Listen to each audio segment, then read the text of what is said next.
Circle Up Prowl Weekly, Episode 12. Thanks for joining us.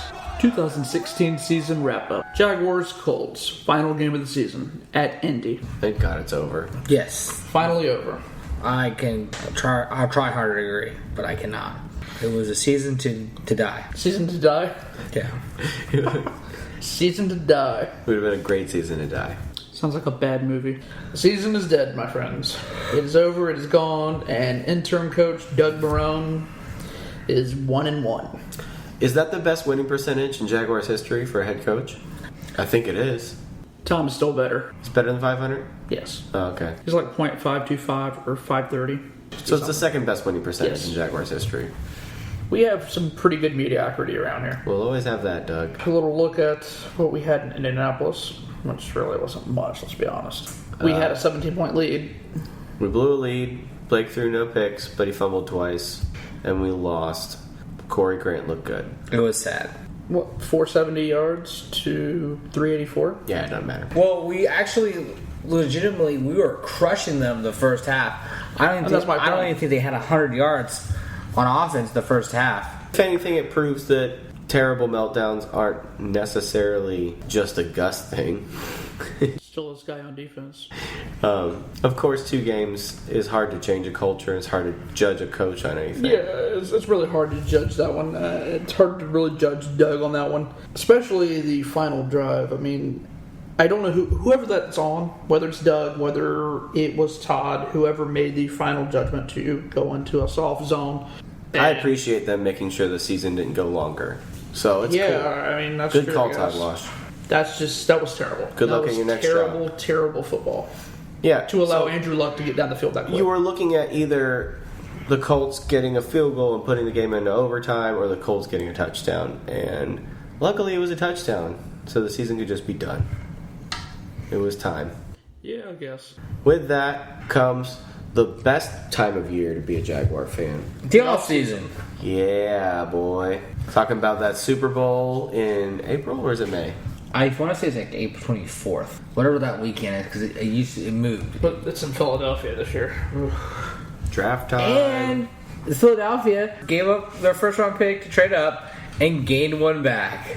So they'll have a first round draft pick. I know it's totally off topic, but I had to bring it up. It's pretty because it's pretty hilarious. That's another selling point for the Jaguars. I mean, if you let us host the draft, we're almost guaranteed to have a top 10 pick. So guaranteed. The excitement will be in town.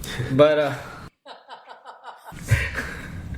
that's all bad. Originally, I think I discussed with both of you guys that I was okay with keeping a few coaches. But no, I don't want any. Yeah, I really don't have interest unless it's a full overhaul. And something that I read earlier this week, I wanted to bounce off y'all's head. Is it true that we have most of our original scouts on the Jaguars team? I don't know. I haven't heard that. I haven't heard that either. I thought a number of them got changed out in recent years. Okay, I was curious. Where'd you hear that? On Twitter. So, I don't take it. Yeah, I can't. Take that for what it is. I don't know how much we want to. But I do know that that scouts seem to stick around longer than other parts of the team. Yeah, to my knowledge, scouts are not turned over like the rest of the front office.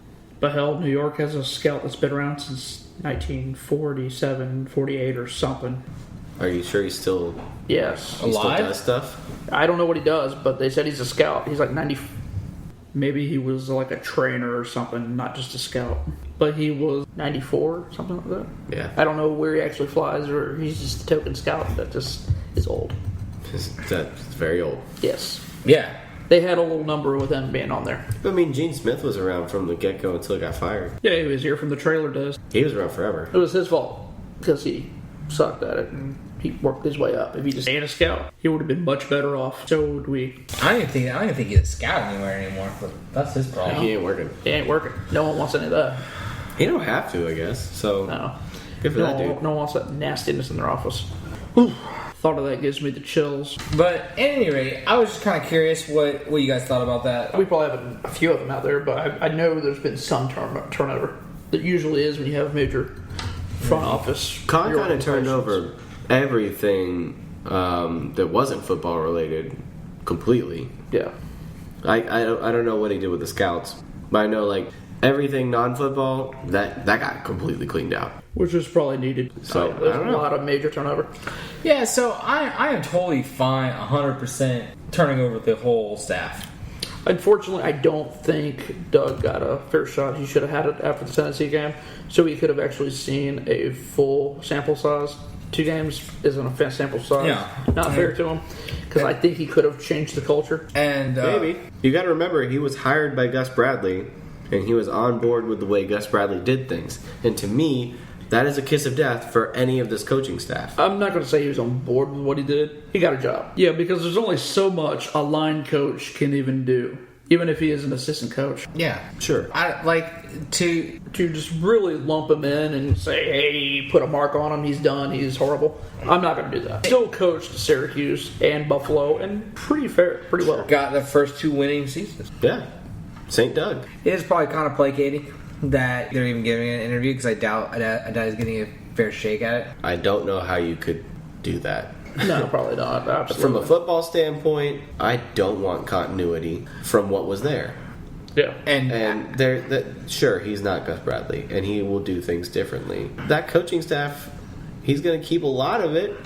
Right. Chances are he keeps a lot of it because the whole sell, based on what Brett Martineau was saying, was like, if they decide to go in a direction of continuity, Doug Marrone has a really good chance of getting the job. I mean, that's just so gross. And that just sounds dumb. Why would you want to keep continuity with what you have? Historically bad coaching staff, and you start getting the stories coming out here and there, like one of the coaches discouraged Blake from going to the quarterback training with Tom House. Yeah, I read that. It was like Greg Olson, I believe. Yeah, got terminated. Kelvin Beachum, when he's like, whoever our next coach is, winning should matter to them, is essentially what his exit interview that's was. pretty much a short synopsis. Which was like a pretty obvious indictment against the coaching staff that winning... Getting better shouldn't be the whole thing. It should be winning. You go on and on and on. And but all the secondary. Yeah, pretty much all the secondary except for Prince. Because Prince just comes out and said, I want to get another contract because he's on a 1-year deal. Yeah. I feel like... He just came in ringing in Tommy C. The rest of them were talking about being caged. We hate the system. Yeah, you're going to bring back that coaching staff? Whew. And to be honest, I think I talked with you, Clay, about... I felt like Jalen Ramsey, at least the last 3 games, was kind of sort of freelancing. He wasn't following scheme because Prince... I feel like Prince was following the scheme. It wasn't working great for him. Unless, well, he was told to play 15 yards off the receiver. And I think you're right. The thing Gus Bradley's been doing ever since he was here is don't give up the big play. Well, he gave up at least 1 a game, but I mean, he's good for 1. So, well, I mean, a lot of times the passes that he would give up would be like 12-yard passes, 10-yard passes, and that's not the big play. Yeah, and because of the design of the defense. Well, and that. But the last 3 weeks of the season, Jalen Ramsey, if you noticed, he was playing man to man, and oh yeah, I wonder. You never saw anything on the sideline because he wasn't getting beat. He was beating his wide receiver. And I wonder if that's why it was hush-hush. I've never seen that before where you put 1 man-to-man and 1 15 yards off. I usually play both corners the same. That's just for I only watched football for about 7-8 years now. So you usually play both your corners very similar. I think it depends on the scheme. Yeah, usually it's a scam. It depends on circumstances. Well, I know. So they were definitely playing different. I know. Yes. As a matter of fact, to start, Jalen was obeying. Jalen was not obeying the last 3 games. I mean, you can see it a little bit more as it was getting the last quarter of the season. By the end, he was doing what Jalen does and what Jalen should be doing. My point is, do you want to bring back that D-line coach? No. Do you want to bring back that DB coach? Do you want to bring back the defensive coordinator? I don't want to bring any of that back. No. And God bless. Todd Walsh actually may be a good defensive coordinator. But I don't want him here. But he's done. I don't want that form of Seattle 3 or whatever, which it even really is. It never translated. I want the stink of Gus Bradley regime off of my team. Yeah. And as selling it on the fan base, obviously that's the toughest one to sell. I think. Yeah. I think that's the toughest one to sell. Out of all the coaches that are interviewing, there's some that the fan base doesn't know at all, but that would be easier to sell than Doug Marrone. Because all we do know is that the stink. Yeah, I'm just glad to see it done. For sure. We can move on. It was long. It was painful. Coaching candidates. So we got Marone down. What about Kyle Shanahan? How do you guys feel about him? The more I look into our options, the more I like Shanahan. I do, to a point. If you base it off the last 2 years, excellent. Based off the last 4 years, 50-50. So he's done pretty well wherever he's gone. Not up in Washington and not. It's RG3 years. I think he got the last two. I don't think he got the first one. It was when Mike Shanahan was okay. the HC. So before whoever made that decision to screw up RG3's career forever. So before that happened, RG3 looked legit. Yes, and then before that, I believe he was in Houston. Don't know if it was directly before that. I know that's where he started. He was in Houston. That wasn't where he was before that. I know that's where he started his offensive coordinating career. I know he made Brian Hoyer look good at some point. And despite what some people I know think, Brian Hoyer is actually not that good. And if you can get the best season out of Brian Hoyer, well, that's pretty good. Well, he started in Tampa as quality control. Then he moved on to Houston as wide receivers coach. And was promoted to offense coordinator under Gary Kubiak.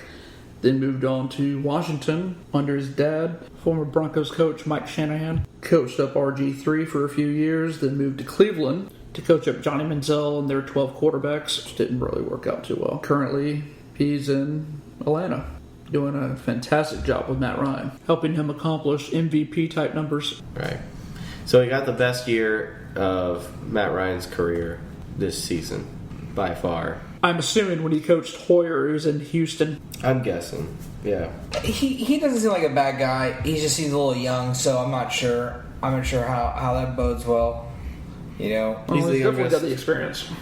He's the youngest. I don't know how much experience he's really truly got. He's only got 8 or 9 years of actual coordinating experience. It's being OC, yeah. I mean, but he's got a lot of experience. He spent a lot of time around the NFL. Yeah. Being with his dad, yeah, I totally understand that. And then what about Mike Smith? What do you guys think about him? I like Smitty. That's what I'd be really good with. He's 30 games over 500. 30 games over 500. I think he went 500 in the playoffs. That's not too bad. It's amazing because it was in Atlanta. Super Bowl appearance, entire Michael Vick era, Deion Sanders at one point. All the history with the Atlanta Falcons, they had never had back-to-back winning seasons. Until Mike Smith. Yeah. Which is crazy. They were winning most years. Oh, Obviously, yeah. There was a drop-off. Till the very end. His postseason record is 1-4, though. Yeah, and that's the knock against the Falcons is... Right. They were like a one-and-done team. I think that's what got him fired, right? Yeah. It's crazy how the standards went... He went to one postseason to one championship game. Yeah, he got him to an NFC championship game. It's amazing what happened to the standards for what Falcons fans expected. Oh, yeah, because there's so much consistency with him. And then all of a sudden, they're like, come on, we expect more. Yeah, But, I mean, he had a pretty good record, 66-46. I'm all about him. Before that, he was 03 to 08 in Jacksonville. That was during that whole... That's when I fell back in love with the Jaguars. Teal Towers. I wasn't so into the Jaguars when they had their lean years with Coughlin, and then I was going to college, and I kind of got away from the team a little bit. Right. And then that defense, man, that defense was special. I remember watching a Monday Night Football game, and that popped up a little player. I think it was John Henderson. Said, "Welcome to Duval. Prepare to get hit." You're listening to the Circle Up Prowl Weekly. And those were the days. They played so nasty with so much swagger, and yeah, that's the Mike Smith defense. And he was also part of that Baltimore defense when they won the Super Bowl. He was assistant coach in there. But he's definitely one that has experience. He's been around coaching since the 80s. Yeah. So he's one that has plenty of coaching experience. Daytona native. So, yeah. That's nice. I think he still has a place here. Kind of a guy that gets the area. That's always like a bonus. What do you think about Josh McDaniels? It's the one that everyone clamors for. Like all 6 teams are clamoring for. I think he's going to probably end up interviewing with all 6 teams. Poses the best. Well, minus the Broncos. He's only getting 3 interviews. Oh, yeah, it's only choosing 3. Yeah. Rams, Jaguars, and 49ers. It's kind of like Melissa Joan Hart from back in the day. You remember Melissa Joan Hart? She was on Sabrina the Teenage Witch. Clarissa. And Clarissa Explains It All. She wasn't very hot, but everybody thought she was. And there was like a period where she was like real hot. So if you got with her, I guess you'd have that bragging point. Like, well, that's how I feel about Josh McDaniels. Everybody seems to want him. Yeah. I'm not so hot on him. He had issues in Denver, but then again, he was, 32, 33, something? And he was given full control. Oh, yeah. I don't understand how that situation even happened. Yeah. And he really didn't accomplish anything in Denver. He got them to go 7-1. Which I think was enough, right? They went 7-9 at the end of the year. Yeah. Sorry. But I think it was enough. It was enough to get him fired. Yeah. He didn't make it through his second season. No. That one is excusable, but then he gets the OC job in St. Louis, and it doesn't work out. It's not very good at all. No. And yeah, I don't know what the numbers were, but he had the job for a little while, and I think when the Patriots job came over, they were one of the worst offenses in the NFL. Oh, was it? Yeah. Yeah, well, there you go. He crawled back to Bill. It was better for him. Maybe he is a one-trick pony. I don't know. Perhaps. We just don't know because we don't know. He's only been on his own for a short time. That's why he's only been good both times with Belichick. And that's why, that's why Shanahan is kind of like the more intriguing option to me. I can forgive his lack of head coaching experience because he has been around enough to get an idea of what it actually takes. Right. And he's done it with different pieces. Yeah. He saw his dad do it. That's not huge, but it's not nothing. And he also a track record of getting the most out of a quarterback regardless of how good they are. To where Josh is unfortunately just Brady, which Brady's been doing it without. And he's maximized he's definitely helped production Brady. From Brady. Oh, yeah. That's great. Yeah, he's actually probably drawn out Brady's career a little too long, for that matter. Yeah. Yeah, but it appears the Jaguars will be interviewing with him on Saturday night, I believe. I think up there, right? When do y'all think they actually hire the guy? Whoever it is. When do you think it happens? I'm thinking Wednesday or Thursday next week. Why? I think after Thursday next week. Somewhere between Tuesday. I think. So y'all think it happens next week? I think if it doesn't happen next week, it's not going to happen until right before the Super Bowl. Logically, that would make sense. They're holding off for a second interview. Because you can only interview the candidates again if they're in the playoffs or have a bye week piece just before the Super Bowl. But I only got personal reasons because I want to dissect their post careers a little bit more next week. That's the real reason why I wanted to hold off till after Thursday. Yeah, I don't have any feeling that we're going to have a coach by next week, by next show. I really don't think that's going to happen at all. No. All right. That's good. The only reason I think this, and to be honest, I'm not very confident, Dave made a mention the fact Gus was hired so late that it took a while to put his staff together and he pretty much got leftovers. Or at least that's the way it kind of came across. That's pretty much what he said. Well, that worked. Well, Sam. For continuity purposes, we should keep that shitty staff, huh? Yeah. Yeah. Sure. Or we could hire Anthony Lynn and he can bring this what's the defensive coordinator he wants to use? He tagged him up with him. What's his name? Gus Bradley? Yeah, that makes a whole lot of sense. That didn't make any damn sense. That I just about threw up, and I wasn't the only one that just about threw up. If you looked on, I think most of the free world wanted to free up. The reaction on Twitter was throw up. Literally, there was pictures of GIFs of people throwing up. I still can't see it. List of interviews. Yesterday was Goodwin, the offensive coordinator from the Arizona Cardinals. Today, Thursday, was Mike Smith, the defensive coordinator of the Bay Buccaneers, former head coach of the Falcons. He's done pretty good down there, by the way. Yeah, he has. Astronomical differences. First half of the season, trash defense. Second half, phenomenal. Yeah. Almost carried them to the playoffs. Almost. Is their offense really in there? No, not yet. No, I think there are a few pieces away, offensive line pieces, and at least they need another receiver. At least something in the third round to catch Cecil Shorts. Yeah, he's not catching anything anytime soon. No, he's catching new knees. Poor fella. Anyways, they're interviewing Doug Marrone on Thursday. Shanahan Friday. So that's snooze fest. Shanny's tomorrow. On Friday. McDaniels is Saturday. McDaniels is Saturday, and Anthony Lynn, possibly on Monday, which I still can't believe. The only one that I had no clue about, and then I thought about it for a quick minute, was the offensive coordinator from Arizona. That's Wynn. Yeah. He's one of the first people he's the first one we interviewed besides Tom, right? The second one, yeah. That's a good one, yeah. And that's an intriguing guy. He's actually helped out Larry Fitzgerald's career substantially. Larry Fitzgerald led the league in receptions. I haven't checked, he's like 65. Yeah, he's up there. past retirement age. Yeah. For sure. He's going to start collecting Social Security. The only question is... Still productive. The question is, whose offense is it? Well, if he learned some things from Bruce Arians, I'm cool with that. Right. No, I perfectly am too, because Bruce obviously what he's done. Bruce Arians was the dude I would have taken Bruce Arians 10 times over Gus Bradley. Because that's kind of who I wanted to be honest. But he was already at Arizona. Yeah, he was gone already. Yeah, he already made that decision. That's the only question you have there is who's running the show and who's kind of... Well, I mean, he did get the attaboy from Bruce Arians, so we'll take that for what it's worth. But I hear he's highly regarded around the league. So he did have as David Johnson, I guess, as Mark said, he led the league in all-purpose yards. Yeah. So, usually his offenses are pretty potent. Did a good job of making the best out of a bad situation. Yeah, the playoffs. Yeah.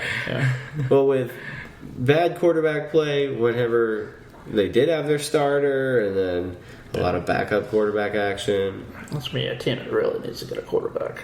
And the thing is, they're probably not going to get one in the first round, which is kind of weird. Well, don't force it. There's a Tony Romo floating out there. Yeah. Soon to be trade bait. And they do like old quarterbacks. They do. So it might be a match. Right. Oh, I figured he was going to Denver. That's cold up there. He likes indoors. This is true. Yeah. And we talked about it on the other show, dark horse candidates. Mine is B.O.B. B.O.B.? Yeah. Bill O'Brien. Because somehow he might get fired. Mine is Jim Bob. Oh, that's a good one, Jim Bob Cooter. I got to stick with it. David Shaw. Yeah, he's got David Shaw. Nobody in the NFL's got David Shaw. No.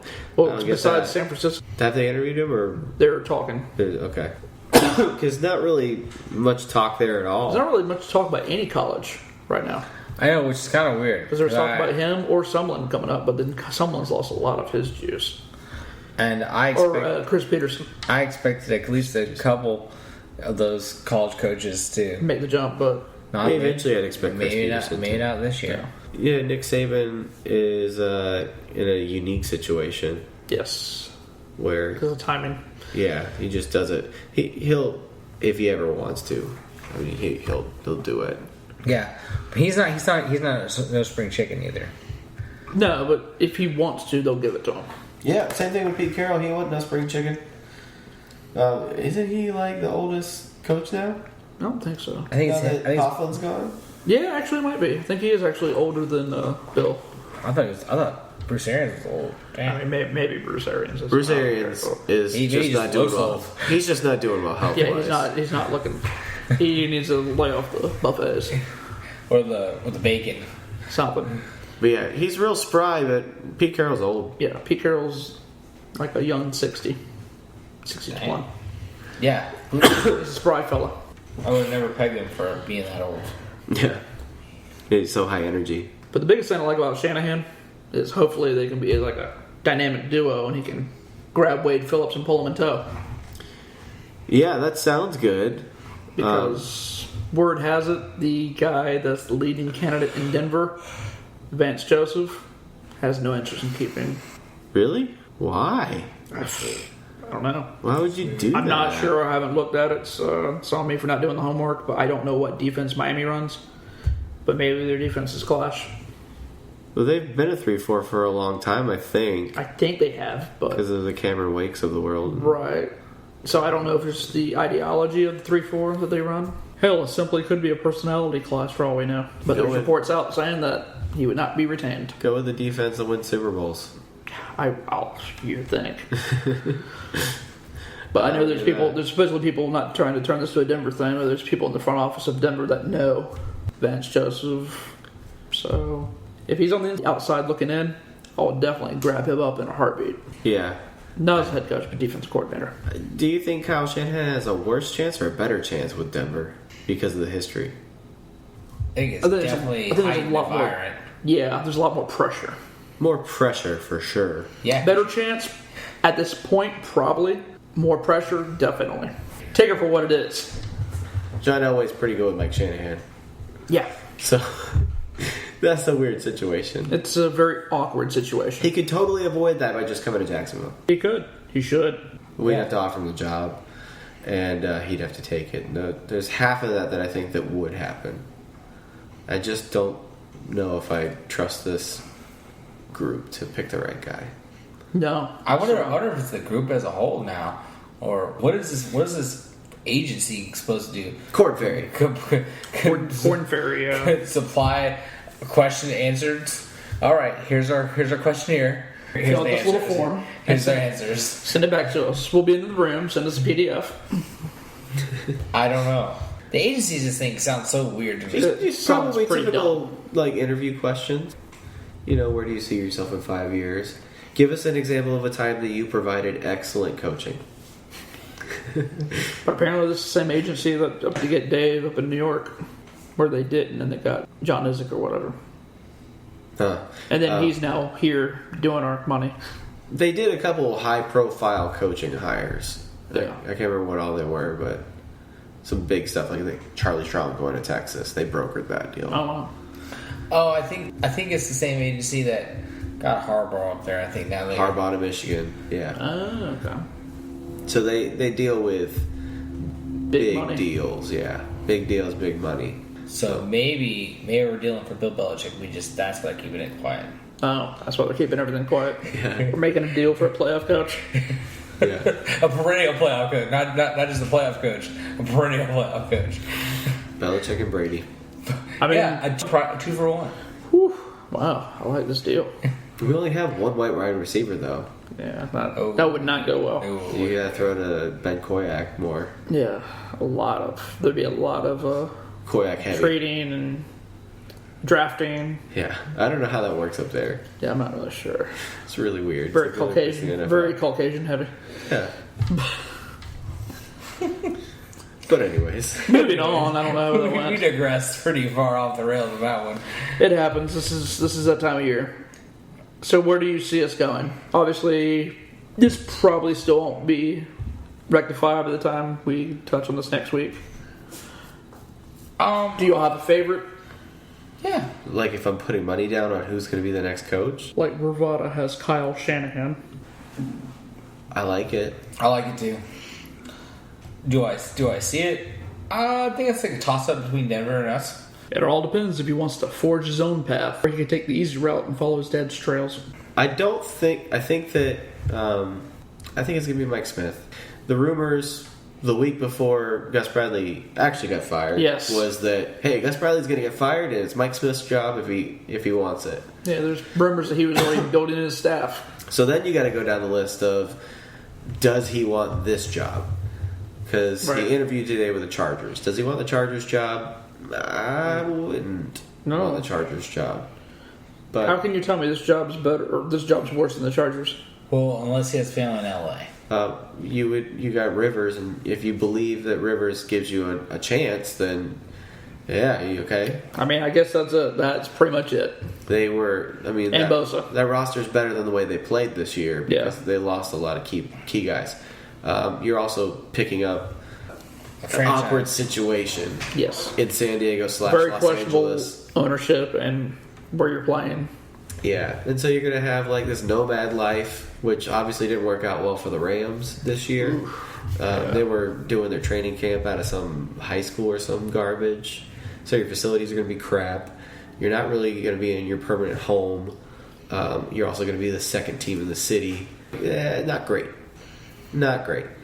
Who else is he interviewing with? So far, those are the only jobs I've heard are just those two. I think there's a third one. I think he was set up to interview somewhere else. But, I mean, you look at the other jobs on the market, this one looks really good. It definitely has the most complete feel to it. Unless the Broncos want him, and I don't think they are looking his direction. No, for some reason it doesn't seem like it. I think they're going for something else. They're in a place with their organization where they can take a chance on an up-and-coming coach because they have everything else in place to make that up-and-coming coach work, you know? Yeah. Like, Josh McDaniels would have been a lot better if Elway was already in the picture, I think. Right. And him calling some of the shots that McDaniels didn't need to be calling. Yeah, but he did not need full control at that time and age. And I'm totally did he let him go, or I don't remember who let him go, or did the front office let him go? Owner, someone. I can't remember if it was like Elway got hired and he did it, or they got rid of him and in the aftermath that's when they brought in Elway. I think it was the other way around. I can't remember, something like that. Personally, I think it's all down to Mike Smith, Kyle Shanahan, Josh McDaniels, and even Doug Marrone. To be honest, Maybe.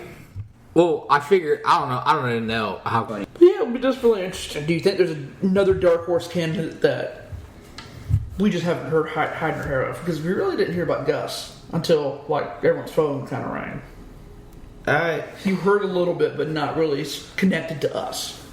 There's no Chip Kelly candidate, I guess. Well, I mean, there's Chip Kelly. You can get him if you want. Yeah, but he's not the same Chip Kelly. No, I'm just saying, like, there's that no fires did not. There's no coach. That's a at the Melissa college Joan level. Hart currently situation. Like, okay, now I see it. That's a nice analogy. Yeah. A lot of Melissa Joan Hart on this show. I apologize to Melissa Joan Hart if she's watching or listening. Apologize if she's watching. Yeah. Yeah. Anyways. But Todd Haley turned into a dark horse, apparently. yes, he has. There's not even rumors linking him anywhere. Nothing. So all these teams that are in the playoffs now, they very well could be full of guys that show up in interviews a week from now. Right, and that's usually the case when someone gets kicked out because you can't interview anyone while they're in the playoffs. But usually you hear something. Something. There's nothing. No smoke, no nothing. No one's coming out of Green Bay, too, which is dang near surprising, right? Can't really think of many people out of Green Bay. You'd really, Yeah. that really would be popping right now. Last one I could think of was Joe Philbin. Ooh, so all that works. Yeah. I'm not really thinking of anyone that's really too hot. So it's not a coaching tree that, like, really... It's blossoming. Yeah. It's got a lot of dead limbs on it. Yeah. That's the way to look at it. Seattle be the only one in the spot I could say, but it's been picked dry. Thanks. I'm just saying it's been thanks. picked pretty dry. Well, they got a good offensive coordinator up there that made Doug Baldwin a slot receiver number one. Let's try an offensive coordinator this time. Yeah. Seahawks South. Yeah, I think Darryl Bevel has made some boneheaded mistakes himself. Not Doug Baldwin. Doug Baldwin is a saint. With that, ladies and gentlemen, we're going to wrap up the Circle Up Prowl Weekly. Thanks for joining us this evening, and we'll be back next week to diagnose the possible fallout of the Jaguars coaching search. Get on into the offseason. Check us out on Twitter, Instagram, Facebook, SoundCloud, Spreaker, Pinterest, and pretty much anything else. Have a great night.